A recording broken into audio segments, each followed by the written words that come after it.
about to get serious. I'm gonna tell jokes. So my roommate actually just recently gave me like a tiny notebook, and she was like, "I'm giving you this tiny notebook so you can keep track of mysteries and solve them with it." And I was like, okay. So I took it out and I started writing down mysteries. And mystery number 1 was, where are the chairs? The chairs were at another table.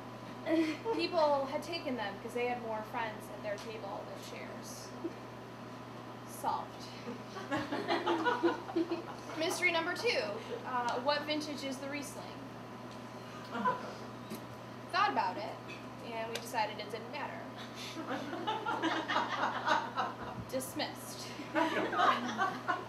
Mystery number 3, when I'm watching reruns of Full House, can Jodie Sweetin see me through the TV screen?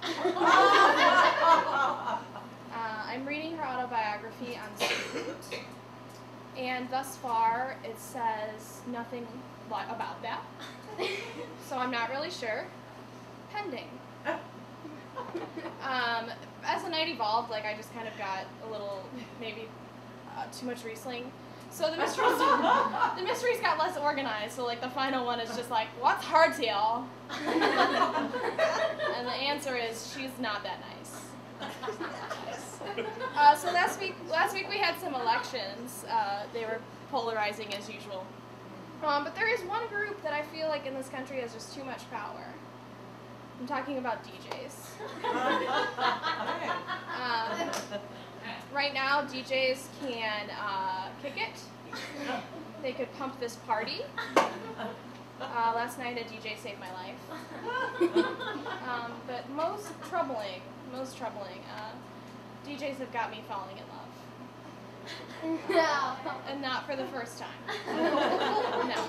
DJs have got me falling in love again. They are puppet masters. They need to be stopped. So, some of you seem to be having a good time.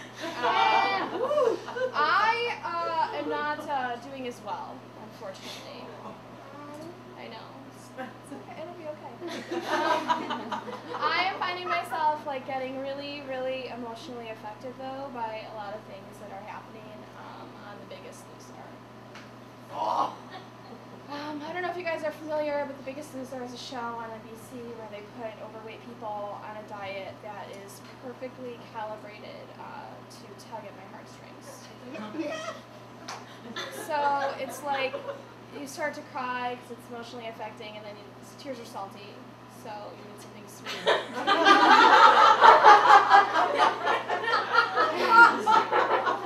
It's like a whole cycle. Terribleness, and but like the show I can't watch, like I can handle The Biggest Loser week to week, but the show I can't watch anymore is Hoarders. Do you guys watch that? It's a show about people who hoard. Don't watch it if you haven't. You hate it? No, I love it. You love it? Oh, I can't watch it. No, I can't watch it. Like, because I was watching one episode and I just got so upset because there's this guy and he was collecting enough scrap metal to pay for his grandchildren's education. So he had like 8 school buses and 47 refrigerators and a dream. But then his neighbors called the county because they were like, get all these refrigerators out of here. And that was upsetting. And I just, like, he had to sell everything for way less than he had anticipated. He wasn't going to have the money for the education. And if you are not emotionally affected by that, then you are what the Japanese might call a monster. And that is because they are multilingual. So they would just straight up tell you in English what they thought. For my day job, when I'm not doing this, I am a Chicago police officer. I know, which a lot of people have trouble believing. Mainly because it's not true. I work in marketing.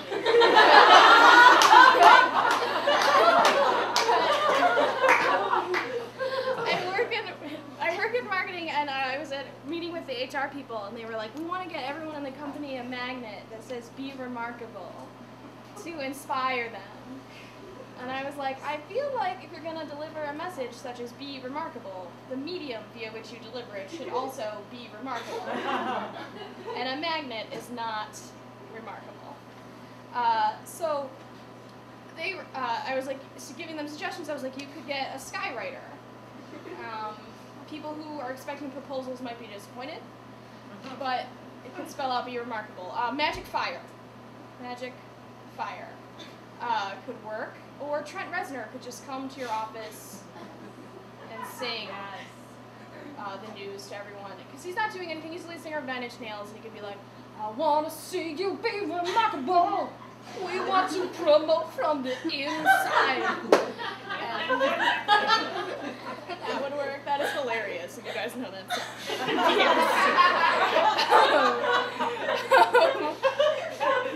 Kelsey Huff loves it.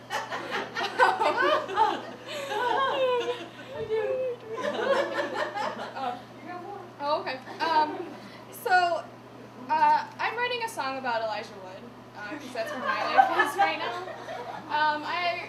We've had like a 18-year relationship, no big deal. Me and my cousin actually used to trade posters. Like I would give her JTT, and she would give me Elijah Wood. And like when I was like, I don't know, some year in school, I wrote him a letter and I asked him to dance with me. And I was like, will you come to my town and go to this dance with me, and I will pay for your plane ticket. And I know you're like, how old were you? Too old. Too old to be doing that. Also, like, how were you going to pay for it? Did you have like some after-school job? No. I don't know what was going to happen if he said yes. I was going to let God figure it out. And did he respond? No. He did not. But I hope he hears about this joke. Thanks, everybody.